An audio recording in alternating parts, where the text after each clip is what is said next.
So, herzlich willkommen im Namen der Konstantin Film zur Pressekonferenz von den drei Musketieren. Darf Sie sehr herzlich begrüßen. Wir freuen uns natürlich sehr, dass Sie so zahlreich erschienen sind. Wir haben ein sehr großes Podium. Wir wollten ursprünglich eine Reihe machen, aber die wäre bis zum Promenadeplatz gegangen. Deswegen haben wir uns für 2 Reihen entschieden und ich würde Ihnen gerne das Podium kurz vorstellen. Beginne hinten außen sitzt unser Vorstand, der Vorstand der Konstantin Film und auch Executive Producer des Projekts Martin Moschkowitz.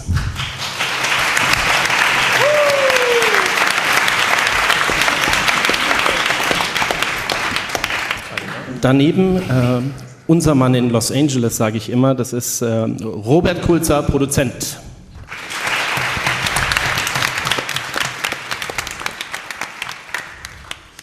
Daneben ebenfalls als Produzent, und das ist er auch bei Resident Evil, Afterlife und allen Teilen vorher, der hervorragende Jeremy Bolt.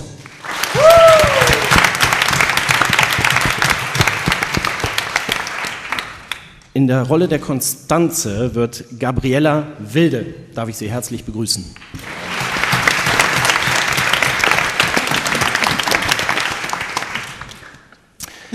Als nächsten einen Bösewicht, den wir eigentlich aus Casino Royale kennen, Rochefort, das ist Mads Mikkelsen.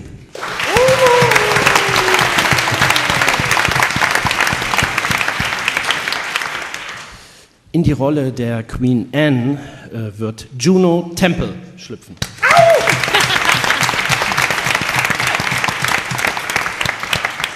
Den nächsten, den ich begrüßen möchte, ist ein hervorragender Comedian, ist so berühmt und bekannt in England wie Bully hier bei uns. Das ist James Corden. You're too kind, thank you.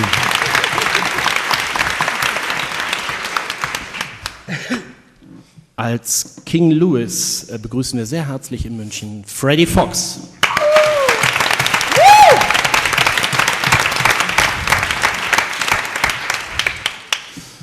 Dann gehen wir in die erste Reihe nach vorne, von Ihnen aus gesehen nach rechts außen. Dort sitzt der Regisseur dieses Projekts, auch von Resident Evil, da dürfte ich auch schon mit ihm arbeiten, der hervorragende Paul Anderson.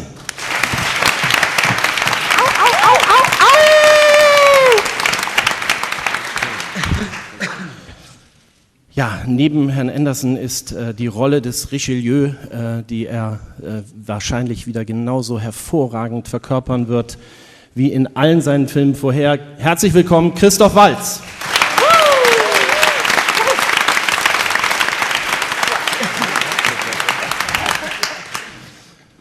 Daneben die Dame, die natürlich überall in der ganzen Welt bekannt ist, Gott sei Dank auch als Alice in Resident Evil. Auch da werden wir Mitte September sie wieder auf der Leinwand in 3D bewundern können. Heute auch in 3D, Mila Jovovich.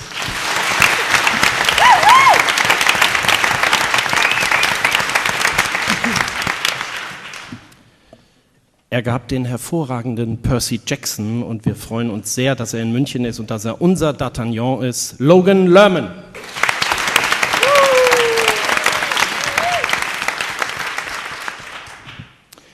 Als Athos bei den drei Musketieren konnten wir Matthew McFadden verpflichten.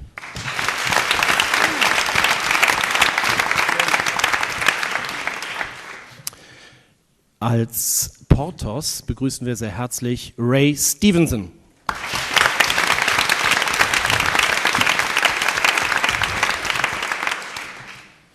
Und der dritte im Bunde, bekannt aus Clash of the Titans, als Aramis Luke Evans.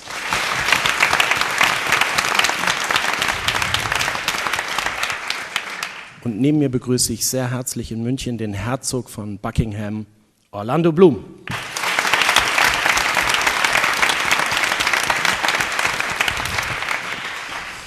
Mein Name ist Thorsten Koch, ich bin für den Verleih der Konstantin Film verantwortlich und wir werden den Film am 1. September 2011 in die Kinos bringen. Das möchte ich Ihnen schon mal vorweg sagen. Kurz zum Prozedere, wir haben hier Mikrofone für Sie vorbereitet. Es wäre sehr nett, wenn Sie sich kurz vorstellen, damit wir auch wissen, mit wem wir es zu tun haben. Alle privaten Fragen, wir haben uns vorher geeinigt mit allen Schauspielern, alle privaten Fragen werde ich beantworten. Ja, ich kann Ihnen das gleich, ich habe mir überlegt, ich mache das gleich am Anfang vorneweg. Ich bin nicht schwanger, ich bin kein Österreicher Ich habe nicht kürzlich geheiratet. Ja.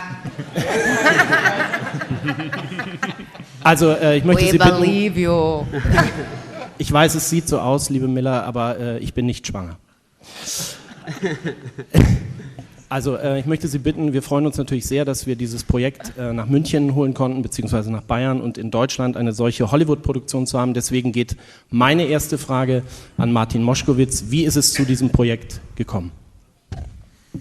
Also wir haben uns ja vorher abgestimmt. Wir haben ja gesagt, auf jede Frage antworten wir mit einer für alle, alle für einen. Und ernsthaft, die Entscheidung, hier nach Bayern zu kommen, ist uns relativ leicht gefallen. Und zwar, wir haben uns in ganz Europa nach Motiven umgesehen, in der man so eine Geschichte erzählen kann. Und die bayerischen Schlösser sind so außergewöhnlich und so in einem so unglaublich guten Zustand, dass es sich einfach angeboten hat, hier bei uns zu Hause zu drehen. Und das ist die Entscheidung gewesen, nach Bayern zu kommen. Bevor die Frage gleich laut wird nach dem Budget, wir fangen ja erst nächste Woche an zu drehen. Insofern können wir natürlich noch keine Aussagen zum Budget treffen. Ich kann Ihnen nur sagen, teuer. Gibt's Fragen? Sonst würde ich... Oh, hier vorne. My question goes to Logan and the Musketeers. Now, in preparation for this movie, you had to learn to fence and to ride and to fight. But I also believe you had somebody to teach you how to behave and what the manners were like in this time. What was more difficult?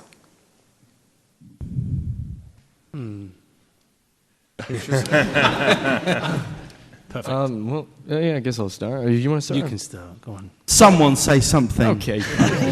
You know what? Yeah, the fencing has been a very intense training regimen. 3 months every day trying to look good. Picking up a new skill is very, very difficult, but a lot of fun. Fortunately for me, I didn't really have to take the etiquette classes because He's naturally polite. yes, naturally polite. No, but also, D'Artagnan's supposed to, kind of be uncomfortable in the new environment. He's a poor farm boy, out from the middle of nowhere, so he's kind of learning as he goes. Yeah. I've thoroughly loved it. I've enjoyed every minute of it. It's been brilliant. It's been really fun. I arrived at it was at 12 noon, and by 1 I had a sword in my hand, and that's how the rest of the time I've been here has been like every day. Sword fighting, lunch, horse riding, sword fighting, sleep, sword fighting. Yeah. Well, I suppose me. Basically, yeah, with the fighting and the training and all this sort of stuff, there has been the requirement of etiquette, mostly for the higher born royalty and what have you, which they can obviously tell you more about. But I kind of think personally for the Musketeers, we're more like the city of Venice. We've had a better time. We had our glory days, and now we're a bit rough around the edges and a bit. So we're not having to be so specific on the cordiality. We're kind of tolerated as rough diamonds, I think.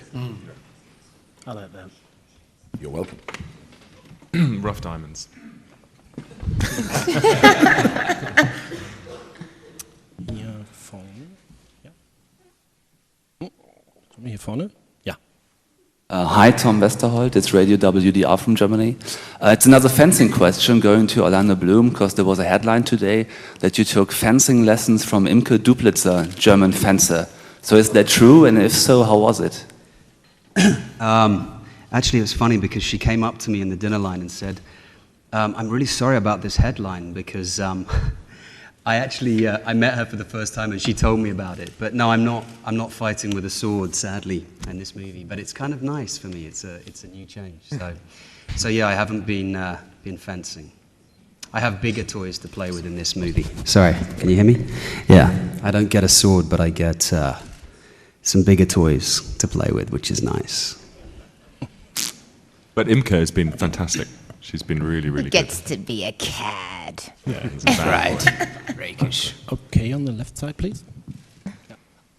Hi, Rüdiger, Freelance Germany. This is a question for Mila Jovovich and Paul Anderson. You recently entered the 3D Wonderland. And a technical question for you, both of you. I mean, in what ways is it different doing like big stunt sequences in 3D as an actress and as a director? Well, it's kind of harder as an actress than as a director, I think, doing the stunt sequence, since the director isn't doing it. But I know for me what's harder is that you actually have to make it more real, because people see depth, you see dimension, so everything has to be closer, everything has to be just right there in the moment. So I know on Resident Evil Afterlife, I got punched in the head a couple of times because it was like, get closer, get closer, get closer, because you can see, you can't cheat anymore with stunts. So it gets a little bit more dangerous, but we like that. That's why we make these movies, because we love them. I think one of the other interesting things about 3D is that it really changes the way you shoot things, but also the way you edit things. And I've noticed that the editing in a 3D movie is a little slower than it normally is in a two-dimensional movie, which means that for fight scenes, you tend to kind of hold shots for longer, so the actors have to choreograph the fight for longer. It's something you don't create so much in the edit, so the actors actually have to do the combat. And that's why, we've had such intense fight training for all of the actors on this movie. I mean, Logan has literally been training for 3 months for the film. The other Musketeers, every single day, they're going in, they're being trained by, the best fencer in Germany. We're really giving them intense sword fighting rehearsal because they need to really sword fight. There's very few gimmicks that you can get away with in 3D. There are no cheats and no shortcuts. You have to deliver the action for real. So it'll be very exciting. I got injuries from it on our last movie, so yeah, it's real. Hier im Mittelblock, genau. Ja, wunderbar. Hallo, Katja Schneider, TV Movie. Das ist eine Frage für Herrn Walz. Sie spielen ja jetzt auch wieder einen Bösewicht für Hollywood, nicht nur in diesem Projekt, sondern auch in 2 weiteren. Wollen Sie sich auch von Hollywood wieder auf den Bösewicht abonnieren lassen? Woher wissen Sie denn jetzt schon wieder, dass der Richelieu ein Bösewicht ist? Sehr gut. Das ergibt sich so ein bisschen aus der Literatur. Das ist jetzt Ihre Annahme, dann würde ich Sie bitten, die Frage jetzt auch zufriedenstellend zu beantworten. Ich sagte, das ergibt sich so ein bisschen aus der Literatur, dass er der Widersacher ist. Der Widersacher ist nicht automatisch Bösewicht, oder? Also Sie sind also kein Bösewicht. Schauen Sie uns beide gerade an. Wir sind offensichtlich unterschiedlicher Meinung. Wer ist jetzt der Bösewicht? Bravo. Bravo. So, ich glaube, da vorne können wir gleich bleiben. Ja. My question for Miller. My name is Hans Fuchs for Blickpunkt-Film here in Munich. The Milady de Winter we know from the novel works normally with sex and drugs, and you are quite good for rock and roll, poison, I would say. You are good for rock and roll, so what is your Lady de Winter like? She's very sweet. I don't believe that. And the Cardinal is very sweet too. I don't know where this bad guy, bad girl thing is coming from. We get along marvelously. I think she's just wonderful. I mean, she's sweet, she's smart, she's powerful, she's talented, she's Misunderstood. She's a complicated woman. And, Is there any other kind? She's very passionate about what she does, and she loves what she does, and she loves to just be better and better, being a spy and being the best at doing what she does. So I relate to that because I want to be the best at what I do, and I want to give the best. So I love her. I think she's amazing. And again, yeah, the good guy, bad guy thing, it's all relative, For me, Milady is great. She's very good. She's a lot of fun. She's very charming and very sweet, and it just happens to be that she might cross swords with people, and some people might not agree with her, and that's not very smart. You should agree with her, or else. Ja, in der Mitte, genau. Christina Hartmann von Antenne Bayern. Vielleicht noch mal kurz an den Herrn Walz. Können Sie sich denn vielleicht irgendwie mit dieser Rolle identifizieren? Gibt es denn Parallelen? zu Ihnen persönlich und zu der Rolle des Kardinals? Absolut, absolut. Ich trage häufig kardinalrote Käppchen. Ich treffe den Papst gelegentlich. Ich mache halt so, was ein normaler Kardinal so täglich macht, ja. Nein, wenn Sie mir erlauben, das kurz ernst zu nehmen, nein. Es gibt wenige Parallelen zwischen meiner Person und der Person des Kardinal Richelieu, außer halt so das, was Menschen überhaupt miteinander teilen. Ja, genau. Bavarian Television, I have just a question for Orlando Bloom and Mr. Anderson. It's a big deal for Bavaria, this film, this project. How do you think? What's Bavaria? What do you like it? And why do you film here? Well, I love Bavaria. I have a long history, well, relatively long history with Bavaria. The first Resident Evil movie we shot entirely in Berlin, but we did all of the post-production at Bavaria Studios. So I lived in Munich for quite a long time while I was finishing the film. And then I came here earlier this year to look for locations, and I was shocked at just how beautiful Bavaria is and how amazing these Schlosses are. I mean, I was blown away. I've been making movies for almost 20 years now. I've never seen such fantastic locations. And I was also shocked by how much the influence of French architecture has been felt in Bavaria. And that's one of the ironies, of course, is we're telling one of the great French stories, but it's being directed by an Englishman and made in Germany. But I really feel like, in a way, we're shooting a better version of The Three Musketeers than we probably could have done in France, because the generosity of towns like Würzburg and Burghausen and Bamberg and Munich to allow us into these awesome locations is something that I've never encountered anywhere else in the world. I mean, it really, there would be, for me, no Three Musketeers without these locations. They are a character in the movie. So in a way, there would be no Three Musketeers without Bavaria. So I'm very, very happy to be here.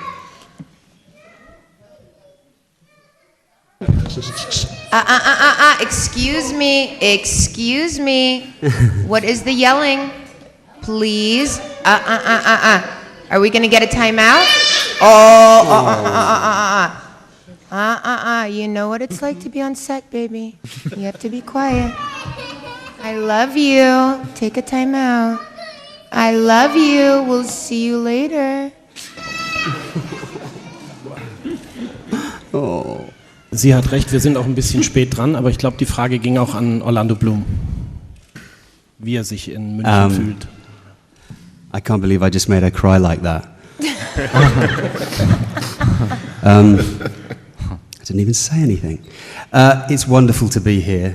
This is my first time in Bavaria, and I remember when I first sat down with Paul to discuss the movie, he talked about Germany as a location, and the next time I saw him, I had a folder of photographs, and the interiors of some of these buildings and the locations that everyone has found for the movie, they're remarkable. They're better than any set that you could imagine, and as I understand it, we've been very fortunate to have been given the keys to the kingdom, as it were, in terms of being able to shoot in some really remarkable locations. So the food is very good, and the people have been wonderful, and looking forward to coming back to make a movie here. Okay, vorne. Martina Rehne vom österreichischen Fernsehen. Meine Frage geht an Herrn Walz. Wo sind Sie? Hier. Hallo. Ich würde gerne wissen, was Sie an der Rolle des Kardinal reizt. Nicht, was Sie gemeinsam haben, sondern was Sie reizt an der Rolle. Sind es Ihre Fechtkenntnisse auch, durchaus auch? Oder was spricht noch für diese Rolle, dass Sie an der Flut von Angeboten nach der Oscar-Prämierung dazu gesagt haben? Naja, wenn Sie erlauben, der Kardinal Richelieu war schon immer die beste und interessanteste Figur in dem Stoff, oder? Und darüber hinaus? Bitte? Und darüber hinaus? Darüber hinaus ist nicht so viel nötig, oder?